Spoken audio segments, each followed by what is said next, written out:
Não levou muito mais que alguns milhares de anos, até que a luz tocasse a força humana, que pulsou ritmada e ininterrupta, e fizesse brotar, dos campos de metralhadoras e das antigas angústias sobre ser ou não ter, uma pequena semente de interior macio e acidez impossível.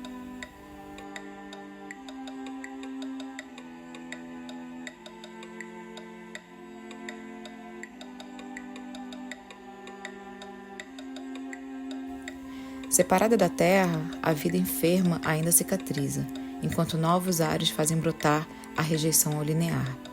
Exausto de caminhar em círculo, uma profunda fenda foi aberta para que o povo não pudesse mais atravessar o ar. Entre ruínas, nem mesmo os mortos podem estar em segurança se o aliado do tempo único e progressivo teimar em vencer. Sem alternativas, a espiritualidade política tomou o lugar da repetição e, com os olhos cheios de sangue, vivos e mortos gritaram com facas entre os dentes.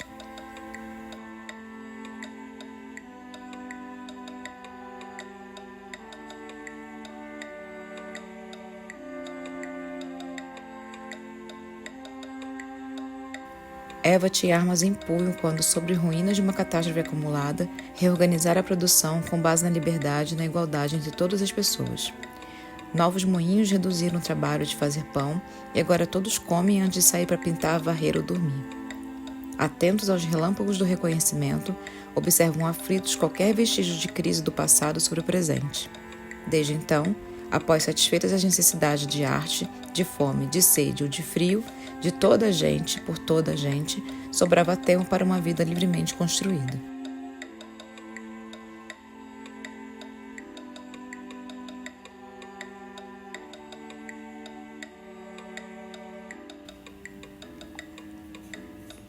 O exercício dessa criação lúdica foi a garantia da liberdade de cada um e de todos, no âmbito da única igualdade garantida pela não exploração das pessoas pelas pessoas.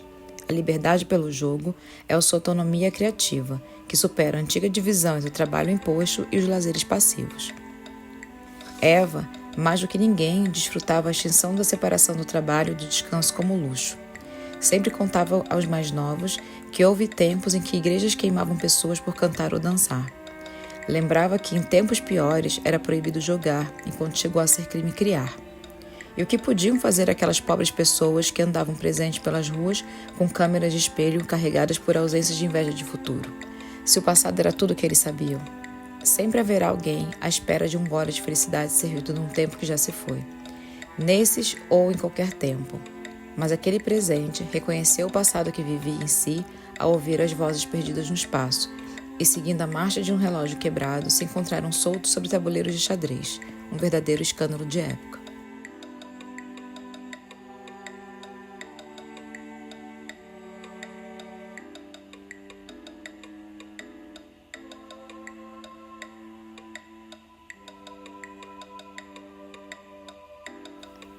Mas o que é um escândalo senão uma faísca para novos ares? Quando o estado de exceção era a regra e pequenos grupos determinavam que a arte era privilégio de poucos, foi declarado pelos povos que era preciso respirar. E para isso, precisavam do fogo para construir uma verdadeira suspensão de direitos da propriedade. E que aroma doce vem do balanço do defumador, pendente de um lado para o outro, soltando fumaça para neutralizar o odor das pilhas de ossos olvidados. Até que entenderam que apenas o progresso técnico se acumula em trajetórias de flecha ou espiral. Até que entenderam que o horror das crueldades que ainda assombravam nunca acabariam se não construísse um tempo para mudanças. E assim construíram. E por fim, mudaram e os povos puderam jogar. E reuniram todos os povos para abandonar a pré-história da antiga vida cotidiana.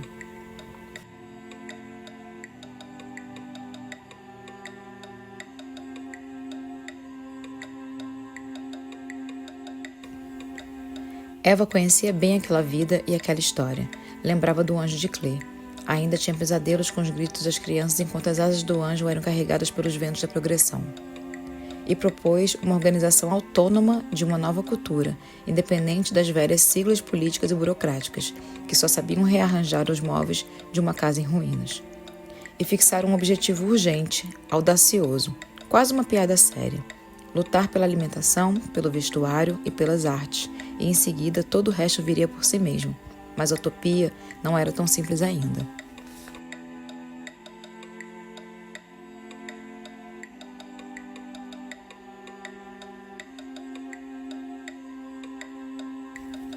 Sábios que eram, sabiam que antes precisavam desempilhar aquela cúpula burocrática que estava solidificada por séculos de ganho ocioso e que mantinham reféns as terras, as máquinas, as artes e a cultura por pura fobia ao trabalho mínimo.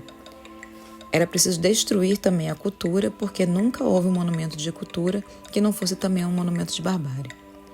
A reação dos artistas a essas antigas condições foi um novo tipo de ação. Agiram com confiança, coragem, humor, astúcia e firmeza. Desviaram sistematicamente o já feito e usaram pincéis a contrapelo. Lutaram pelos bens espirituais e fizeram rapidamente um trabalho significativo, questionando cada vitória dos dominadores durante um longo período de reivindicações.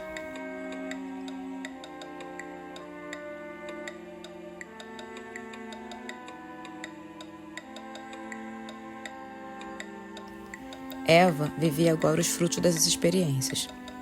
A nova cultura, da qual ela também era produtora e consumidora diária, tinha características claras, gritantes quando comparadas ao que se chamava outrora de arte ou progresso.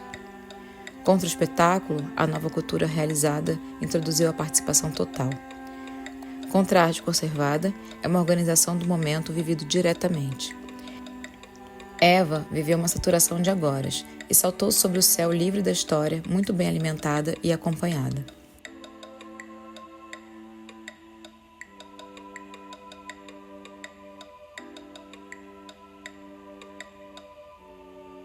Contra a arte fragmentada em especialidades estanques, a pintura aqui, a música ali, a poesia acolá, era uma prática global que usava todos os elementos ao alcance da mão e da mente. E se alimentavam não mais com velhas imagens de seus antepassados escravizados, mas com novas imagens de seus descendentes livres. E reativaram as percepções numa produção coletiva de verdade, muitas vezes anônima, porque todo o trabalho não era mais mercadoria para acumular, mas gestos para partilhar. Suas experiências eram uma grande transformação do comportamento que Eva sonhava, um dia se estenderia por todo o planeta e depois por todos os planetas habitáveis.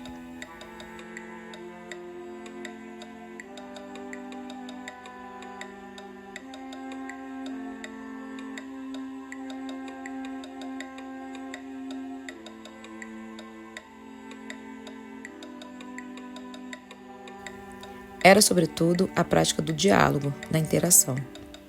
Superara-se a era do monólogo artístico, aquele primitivismo em que o artista falava para um mundo mudo.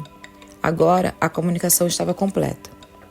E quando todo mundo se tornou artista, no sentido de construtor de sua própria vida, assistiu-se à rápida dissolução do critério linear da novidade e a uma saraivada de tiros contra os relógios das torres. Houve uma inflação multidimensional das tendências, de experiências, de escolas, não mais sucessivas, mas simultâneas, um caleidoscópio perpétuo, sem hora marcada.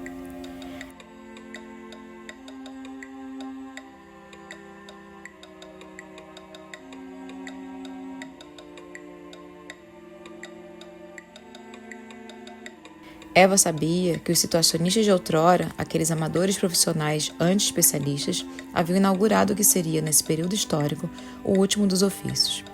Era uma especialização paradoxal, que durou apenas até o momento de abundância econômica e mental, em que todo mundo pôde, enfim, pegar nas próprias mãos os frutos nutritivos do tempo como sementes preciosas que, plantadas hoje, serão colhidas amanhã. Construir a própria vida, esse era o jogo. Esse era o objetivo passado, atual e futuro. Eva estendeu a mão para tocar a luz do sol. Não era mais força latente, era força em ação. O tabuleiro era o mundo e o tempo era o agora.